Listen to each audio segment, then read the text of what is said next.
una duda. Ajá, por favor, Axel. ¿Ya está corregida mi nota o todavía no?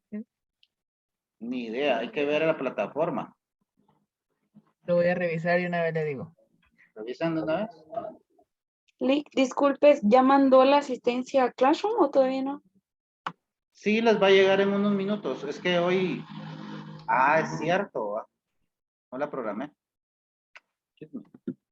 Muchas gracias. Gracias por recordarme. Hoy sí, Lick, y con los que tenemos problemas de inscripción. ya perdieron. No es cierto. Diga eso, por favor. Cuánta Alado. maldad. Sí, hágase. Miren, la verdad es que hay varias opciones. No podemos retroceder y aplicar la evaluación. Hay alternativas que nos permiten, por ejemplo, a través de algún trabajo en donde el contenido que se debería evaluar, el estudiante haga un análisis y que pueda presentar por ejemplo, los ensayos son muy apropiados. También se pueden hacer propuestas desde el propio estudiante de que él analice el contenido que debió haber estudiado y que sea él el que proponga tal vez una investigación más profunda de un tema en específico.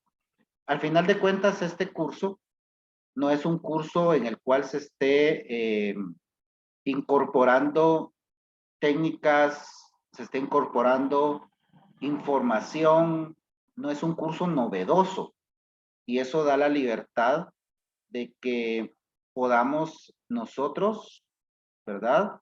Eso da la libertad de que podamos nosotros acá a explicar, hablar, darle otra metodología, otra dinámica a este curso. Pero en sí mismo el curso lo permite. No hay cursos en donde no es posible. Hay cursos donde, debido a la cantidad de información nueva que va a entrar a discutirse dentro del grupo de estudiantes, la única manera de evaluar, por ejemplo, es recalcando y revisando si efectivamente el estudiante comprendió o si el estudiante retuvo la suficiente cantidad de información para poderle explicar. Pero este curso no. Entonces eso me da libertad a mí. Se los digo porque, o sea, cualquier otro compañero puede decir, bueno, le voy a aplicar una prueba X.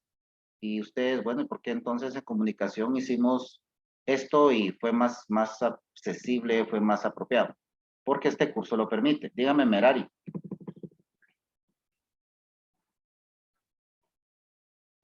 Escucho. Buenas noches. Disculpe sobre la corrección de mi nota, no aparece. Siempre aparece como estaba. No se ha corregido.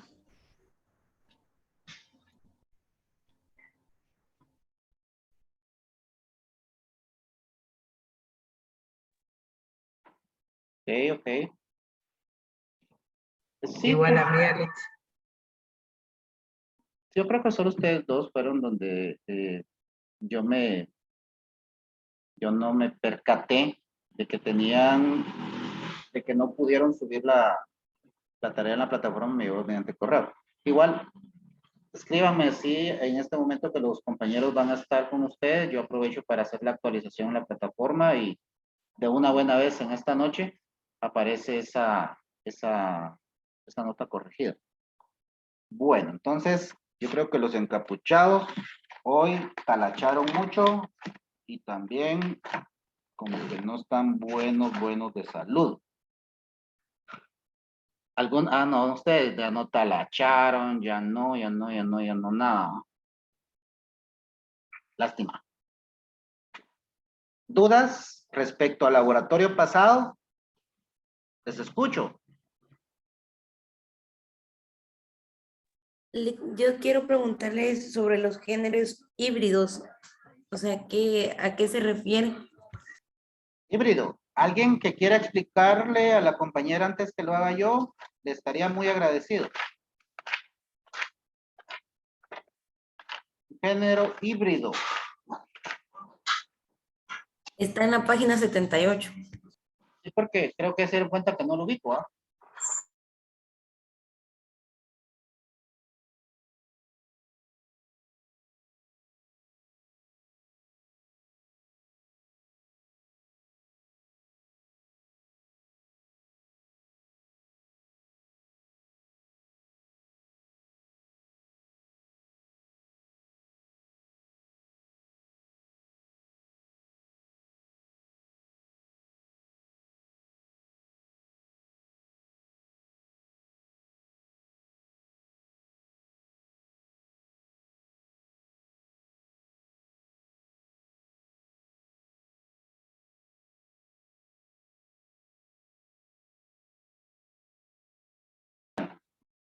Veamos en principio de dónde surge la palabra híbrido. Venimos de un contexto donde tenemos los géneros que se refieren, ¿verdad? Regresemos, por favor. Y nos vamos a los géneros periodísticos. De ahí surge el género híbrido. ¿Pero por qué? Porque existe el género informativo, que es el 1, y luego tenemos como el número 2, ¿verdad? ¿Cuál es el número 2?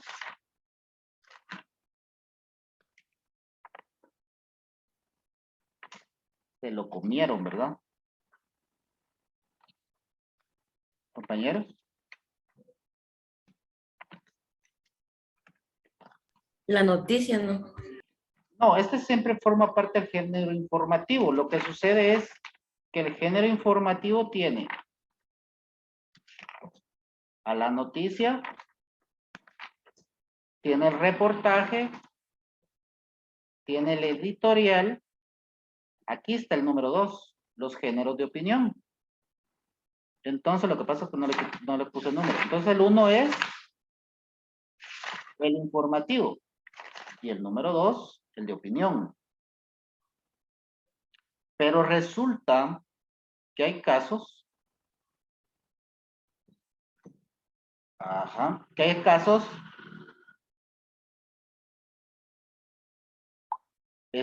donde hay parte de información y hay parte de opinión. ¿Cómo sucede con la crónica donde nosotros narramos, pero vamos diciendo la noticia comentario? Y también, bueno, son los dos, la crónica y la noticia comentario. Esos son los únicos dos géneros híbridos. ¿Ya? Esos son los únicos dos géneros híbridos, porque se llaman híbridos. Porque, por ejemplo, en la crónica estamos nosotros dando alguna información, pero a la vez estamos dando nuestros puntos de vista.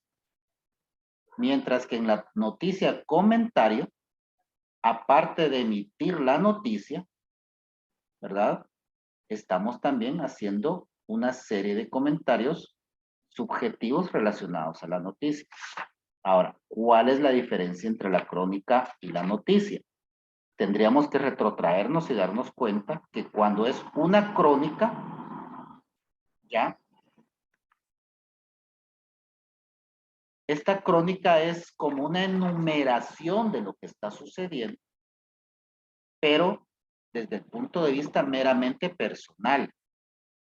Mientras que la noticia comentario se ciñe a los principios de la noticia y a la vez se van agregando comentarios de la persona que está presenciando esto. Esa noticia comentario la podemos ver, por ejemplo, en el caso de TN23. TN23 es un canal de noticias, pero que este formato se llama revista, porque tiene presentadores que tienen la libertad de extenderse en las noticias y hacer comentarios. Tienen presentadores que emiten opiniones y ellos también hacen reportajes. Mientras que Noticiete, por ejemplo, la mayoría de veces se dedican única y exclusivamente a lo que es en sí la noticia. Bueno, ya tenemos acá a los compañeros del honorable comité de la huelga de todos los dolores, ¿verdad? ¿Ya están ahí, compañeros?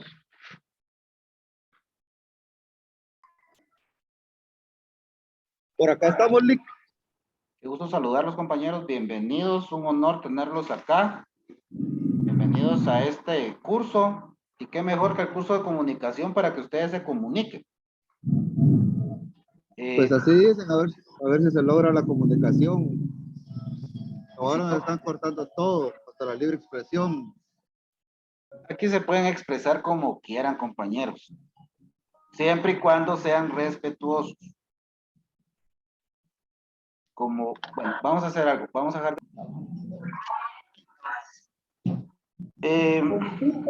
nosotros, para el próximo martes, tendremos entonces un nuevo laboratorio. Pero en el cronograma que quedó pendiente el asunto del cuadro comparativo, vamos a ver qué diseñamos. Miren, el laboratorio de esta semana estuvo bastante apropiado, dinámico. Pienso que el próximo martes podemos aprovechar y podemos hacer en un tiempo el cuadro comparativo y en otro tiempo el laboratorio con dos objetivos. Démonos cuenta que al final los laboratorios se vienen convirtiendo en una especie de comprobaciones de lectura. En ese sentido, compañeros, al final de cuentas, lo que a mí me interesa es que ustedes desplieguen, abran sus mentes y puedan explicar todo aquello que nosotros hemos estado leyendo. Si ustedes repiten las cosas y transcriben cosas, para mí no tienen ningún valor. Lo realmente valorable es el asunto que ustedes me expliquen con sus palabras y buscando las palabras técnicas y las palabras adecuadas, algún tema en específico. Si ustedes no están de acuerdo conmigo, si ustedes no están de acuerdo con lo que se propuso en el texto, si ustedes investigan y encuentran que hay otras cosas aparte de lo que contiene este documento, pues eso se puede hacer también. Estamos en la universidad, estamos para discutir, para llegar a consensos, estamos para aprender a discutir. Nuestro trabajo es discutir, nuestro trabajo es hacer ver a la otra parte de que yo también tengo mi versión de las cosas. Este es un entrenamiento, esta es una capacitación que ustedes tienen para poder ir a la tribuna y poder expresarse. Por eso es importante, compañeros, que nosotros vengamos y hagamos nuestras propias, ¿verdad? Nuestras propias adiciones al contenido y también que nosotros hagamos en las respuestas comentarios que sean genuinos. Si nos limitamos a transcribir o a cortar y pegar, para este parcial, compañeros, sírvanse y desen por notificados que si hay un parcial que tiene algo copiado de Google, algo copiado de PDF, algo copiado de cualquier parte del examen, queda totalmente anulado. Se los estoy advirtiendo porque el examen pasado, varios compañeros tuvieron la mala idea de copiar literalmente las cosas. Veamos. Porque cuando yo tomo una parte de la red y le incorporo a un examen, es igual a como que ustedes tuvieran un papel en sus manos y a la hora de un examen comenzaran a copiar, ¿verdad?, las respuestas por el apoyo que ustedes tienen. Los reglamentos de la universidad son claros y en estos casos el examen debe quedar anulado. Anular. Que no se hace, si es cierto, muchos compañeros, profesores y este profesor no lo ha hecho, no lo hace, pero creo que ya no es, ¿verdad? Ya no es de personas de la edad de ustedes, todos son profesionales, todos tienen una profesión en la que ya se graduaron a nivel medio, entonces son profesionales. Entonces, en consecuencia, debemos de actuar profesionalmente. Esto porque el examen va a ser el próximo jueves, ¿verdad? De ayer en 8. El contenido entonces del cuadro comparativo y del laboratorio, fíjense que yo había plasmado acá que el laboratorio era de la redacción y ortografía. Porque a estas alturas yo consideraba que íbamos a poder haber trabajado un documento que yo tengo relacionado a la ortografía, que este no está en el libro, pero en el texto, perdón. Bien, está en la unidad 3. Yo creí que vamos a haber avanzado hasta la unidad 3. Pero consideré pertinente mejor dedicarnos a hacer los análisis de los otros contenidos. Por eso es que, si ustedes me lo permiten, podemos hacer dos cosas. Una, hacemos el laboratorio de la segunda parte, el día martes, ¿verdad? Y como remedial del cuadro comparativo también podemos dejar el laboratorio de la redacción y de ortografía para una semana después del examen parcial, después de haber discutido ese tema. ¿Qué les parece? Que no les puedo hacer un laboratorio de algo que no se ha discutido, ¿no creen?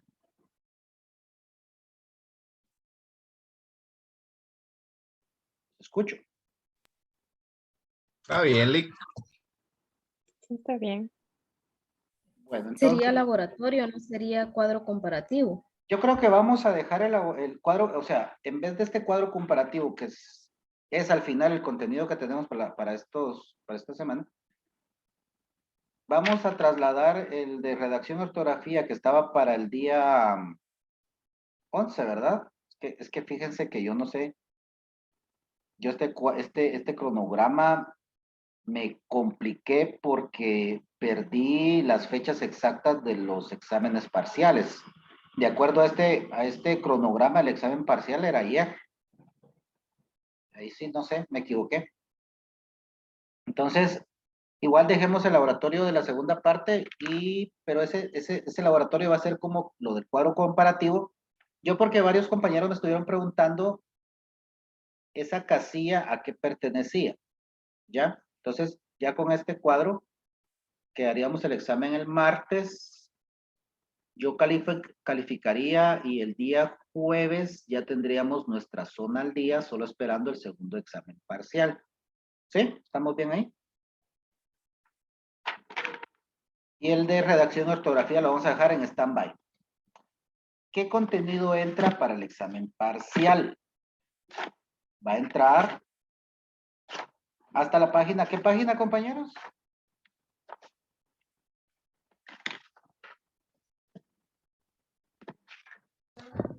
Hasta la 84, Lick. Página 84, muy bien. Ahora, ¿qué vamos a evaluar el día martes? Evaluar no, que vamos a revisar cómo está esto. Para el día martes tendríamos, si tienen donde apuntar, de la página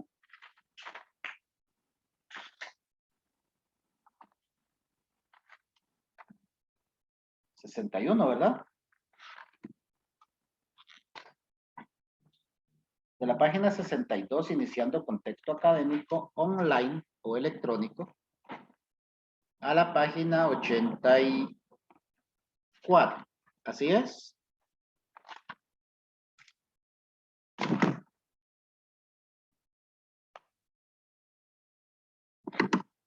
¿Sí o no es así, compañeros? Así es. Sí, así es. Así es. En relación, tenemos 15 minutos. En relación a estos temas, ¿hay algún tema que ustedes consideren que se necesite ampliar?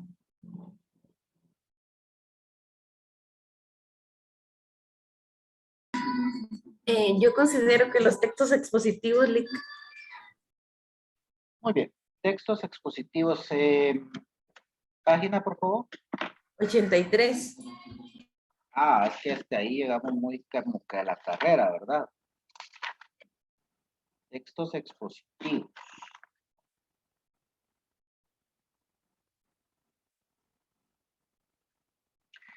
Los textos expositivos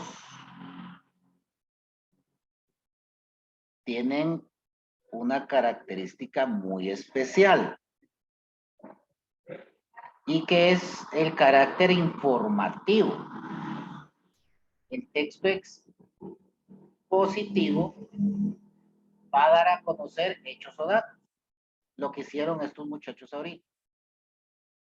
¿Qué es lo que equivale a exponer? Informar. Pero también dentro de esta categoría podemos incorporar los textos explicativos. ¿Por qué? Porque el explicativo, partiendo de una idea, de una función, de un fin expositivo, terminan demostrando. Al final, una explicación es demostrar algo. Por eso es cuando ustedes se enfrentan en una situación dada, que hay dudas, a ustedes les dicen, explícame. Y cuando nosotros comenzamos a decir mentiras, lo que nos responden es, eso no es verdad. ¿Por qué? Porque la explicación pretende demostrar una cuestión.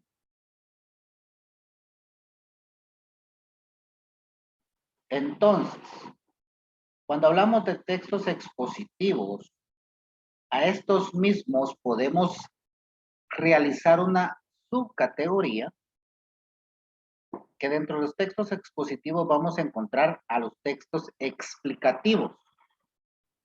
El texto expositivo lo único que pretende es dar a conocer hechos o datos. Texto expositivo, por ejemplo, de los principios del derecho. Entonces vengo yo y como texto expositivo de los principios del derecho, voy a decir que los principios del derecho son este y este. Nada más. Mientras que el texto explicativo, aparte de decir cuál es o cuáles son los principios del derecho, yo voy a explicar en qué consisten.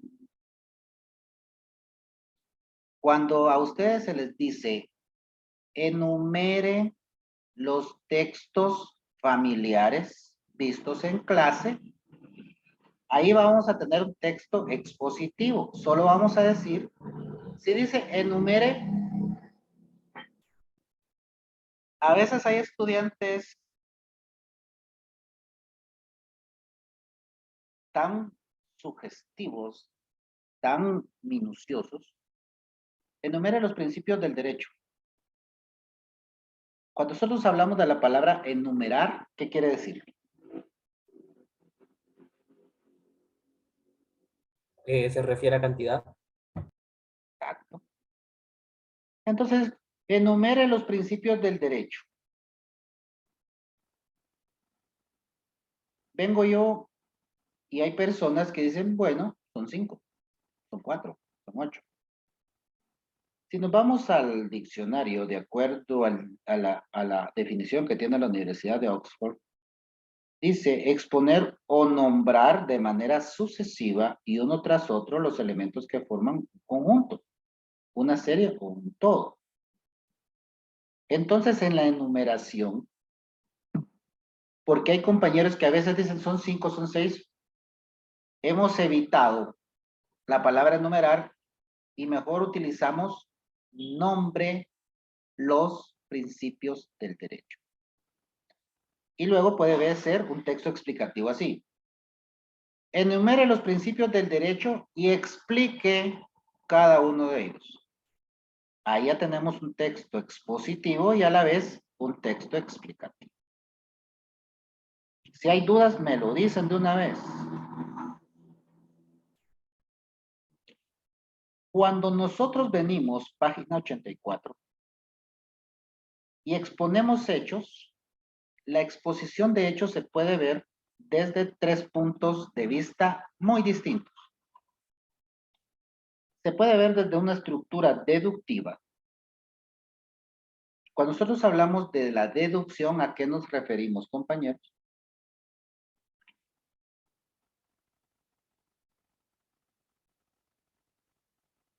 Yuhu. Hola. ¿Qué es la deducción? Deducir es suponer. Gracias. ¿Qué es la deducción? ¿Alguien más que quiera opinar? Deducir es como adelantarse a los hechos. ¿Alguien más quiere opinar?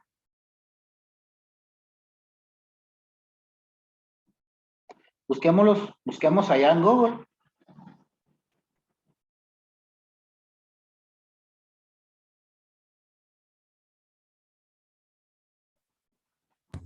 Bueno, en internet dice que se trata de sacar una conclusión de algo. Se trata de sacar una conclusión de algo.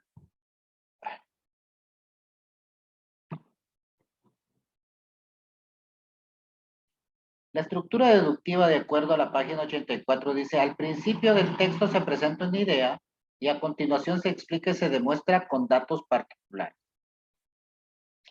Hace unos días miraba yo esta cuestión de lógica. Están las falacias y están las, ¿cómo se llaman las otras? Que si A es B, entonces B es C. Esas cosas que se inventó alguien.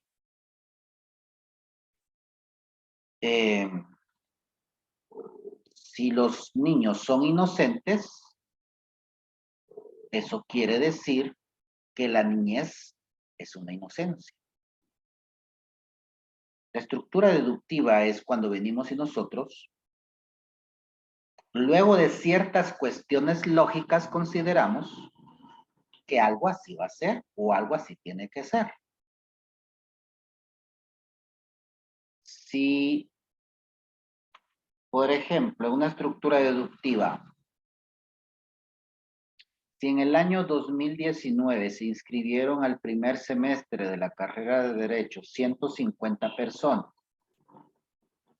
en enero y en junio pasaron a segundo semestre 149, y luego en el año 2020 se inscribieron 100 personas y pasaron a segundo semestre 98. Y si en el año 2021 se inscribieron 130 personas y pasaron a segundo semestre 125, eso quiere decir que si en el año 2022 se inscribieron 70 personas, al menos 65 deberían de acceder al segundo semestre. Esta sería una estructura deductiva. ¿Ya? Deducción, yo lo pienso. Ahora la inducción, por su parte.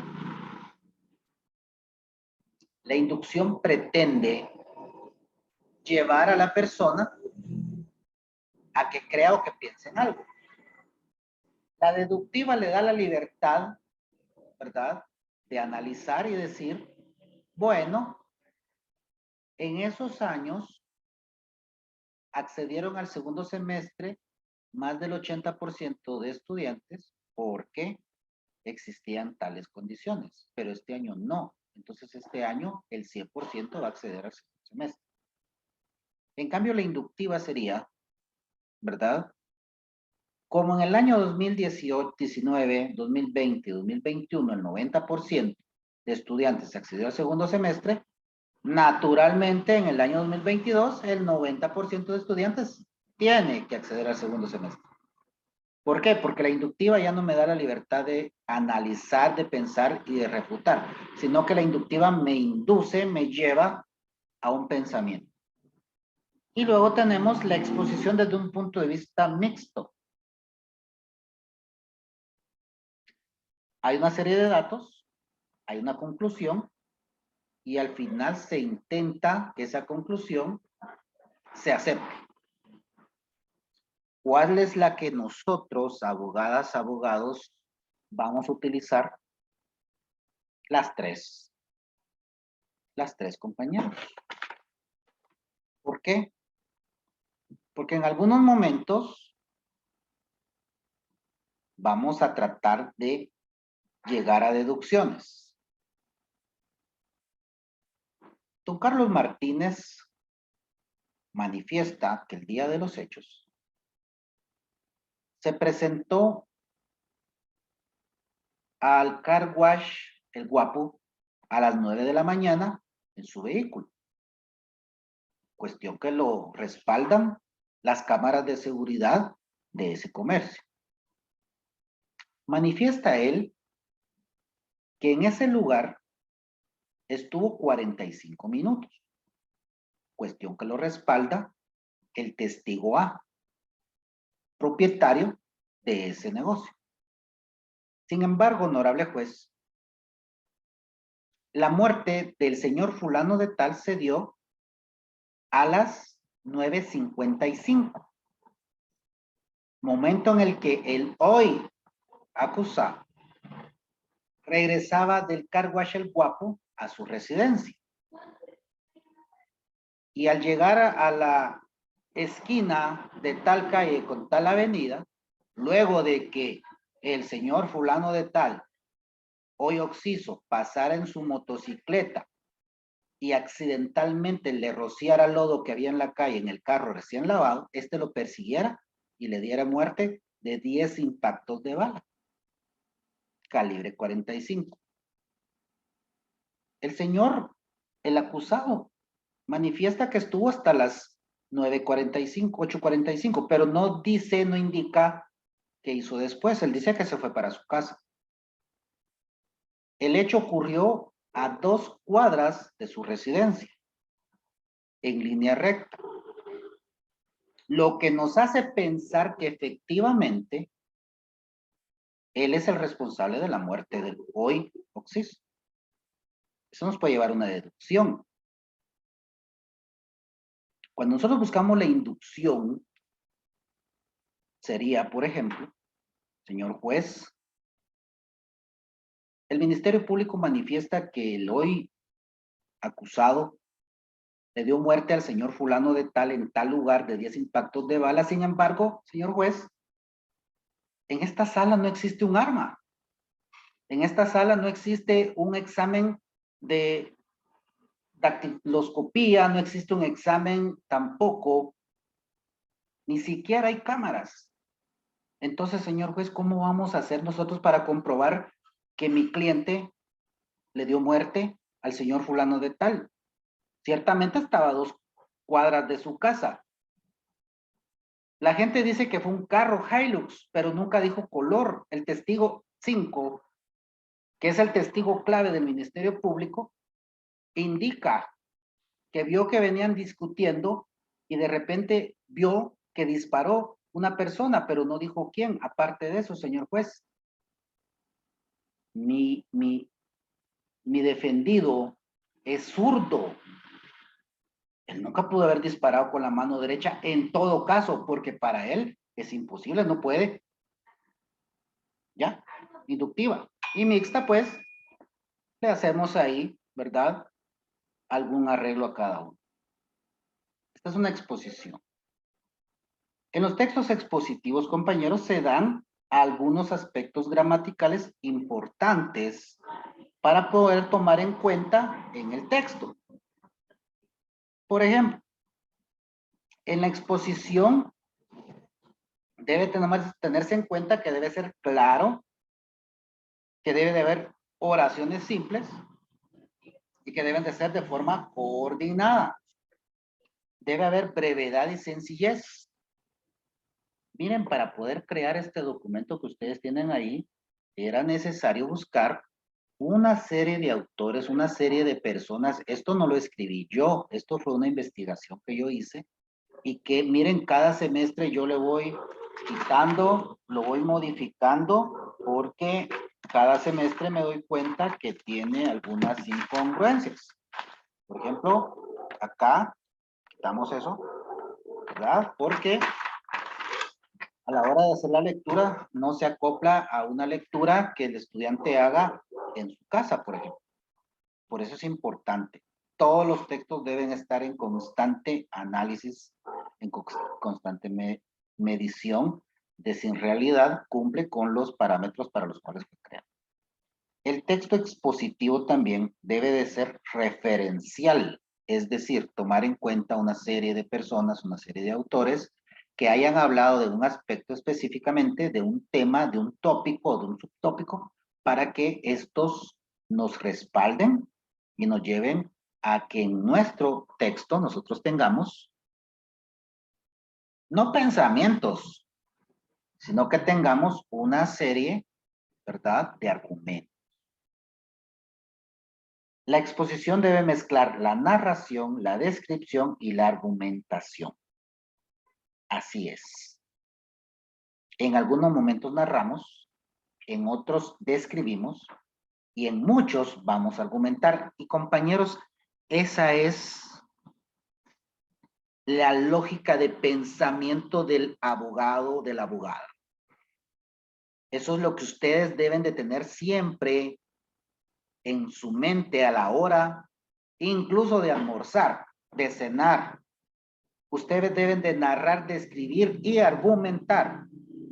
¿Por qué creen ustedes que tiene esta lógica o tiene esta forma, esta estructura de colocación de las palabras? Narración, descripción, argumentación. Por una simple razón. La narración es cuando yo vengo y comienzo a describir, perdón, comienzo a hablar, comienzo a decir lo que estoy viendo y le voy incorporando mis propios pensamientos. La descripción, por su parte, se ciñe única y exclusivamente a decir lo que yo veo, lo que yo presencio, lo que yo estoy viviendo. Y la argumentación es una mezcla de estas dos. ¿Por qué? ¿Por qué? Porque en la argumentación yo voy a dar pensamientos propios respaldados por descripciones y aumentados por narraciones. Esa es una lógica de pensamiento que las abogadas y los abogados vamos a tener. Siempre, siempre. El vocabulario será específico de cada ciencia, pero también dependerá del carácter divulgativo o especializado que posea. No valdría la pena de ninguna manera crear un documento súper especializado, ¿verdad? Con palabras técnicas, con palabras muy, pero muy rebuscadas, porque condenaríamos a la persona que lo lea a ir a buscar un diccionario o ya no lo va a leer, ya no lo va a entender. Hay gente que tiene esa costumbre, que tiene un montón de palabras rebuscadas para poderse expresar con la única finalidad de, en el caso de los docentes, hacer que el estudiante lea y busque interpretar esas palabras. No es malo. Eso no es malo. Lo malo es quererlo imponer. Toda imposición es mala, eso sí. Lo que sí es bueno es explicarle al estudiante que entre mejor se exprese, a explicar al estudiante que entre mejor utilice el idioma, primero tendrá mejor prestigio.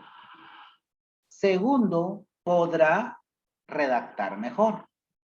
Y tercero, que no deja de ser importante, su nivel cultural le permitirá conversar con personas de alto nivel y poder entender y poder explicar y poder también presentarse y sentirse cómodo en las altas esferas académicas o profesionales. Nosotros debemos de sabernos expresar en diferentes lugares. Si nosotros vamos a ir a comer unos taquitos por ahí, vamos a ir a comer algunas empanadas, no sé, alguna tortilla de harina, alguna cena, estamos con los amigos, vamos a conversar. Pero si vamos a ir a cenar, a comer unos taquitos, unas empanadas, lo que sea, con otras personas que gustan de esa comida, pero en la que yo debo demostrar mi parte profesional, tengo que tener la capacidad también para demostrarlo. Debe ser importante que los tiempos verbales los usemos adecuadamente. En el caso de los textos, debemos de usar de forma intemporal.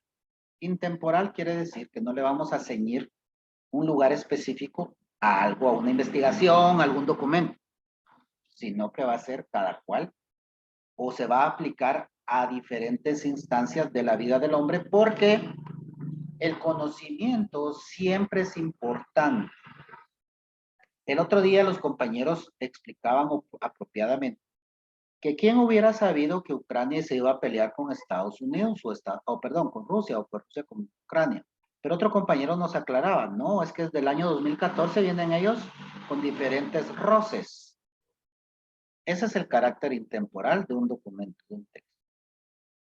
Creo que no nos da tiempo para explicar algo más porque los tiempos son tiempos, si ustedes tienen sus cosas que hacer, y si me saludan yo me enojo porque los catedráticos de la San Carlos nos enojamos, ¿va? Y nos salimos de la clase y dejamos nota. Me da gracia porque el honorable docente seguramente es abogado litigante, porque dice, se tome nota que me presenté al aula y que se tome nota que no me dejaron dar clases. Cuando uno está peleando en el juzgado, así dice también. Honorable juez, solicito de usted con su venia que se tome nota y que quede sentado en autos que me presenté a esta audiencia y que no me están permitiendo ejercer mi función como abogado. No obstante, estoy acreditado y no obstante, estoy dentro de este proceso mediante el memorial de fecha tal, el cual fue recibido y fue incorporado a los autos. Y este juzgado no me permite ejercer mi noble función de abogado. ¿Vieran qué alegadas que se pega uno? ¿Usted me dio risa o qué? Que se tome nota. Buena pasada el abuelito. Bueno, entonces, compañeros, el día martes vamos a elaborar o vamos a presentarnos para el laboratorio. Siempre con la dinámica que unos minutos antes de ser posible nos vamos a reencontrar, vamos a conversar un ratito y luego accedemos al laboratorio, y de no ser posible accedemos al laboratorio y luego pues puede ser que conversemos o en el transcurso del laboratorio ustedes me van haciendo algunas preguntas no relacionadas a los ítems, sino cuestiones que se les presenten, que se les cayó el internet, que no se adjuntó la tarea correctamente, que hay algún contenido que tiene algún error, que puede pasar también. Entonces, cualquier cosa me las hacen saber. Les agradezco haber estado acá. Qué gusto verles. Que descansen. Feliz fin de semana. Aprovechen cada minuto de estos días para estudiar Introducción al Derecho 1. Lean. Lean, porque yo sé, les toca, tienen que leer. Y comunicación, pues, en un ratito que tengan tiempo, pásenle una buena lectura, porque el curso se entiende solo. Se entiende solo. El que pierde este curso, de verdad, a ingeniería. Váyase a ingeniería. Feliz noche. Mucho gusto. Gracias, Lick. Feliz noche. Gracias, licenciado. Feliz noche. Como licenciado, Feliz buenas noche. noches. Gracias, licenciado. Feliz noche.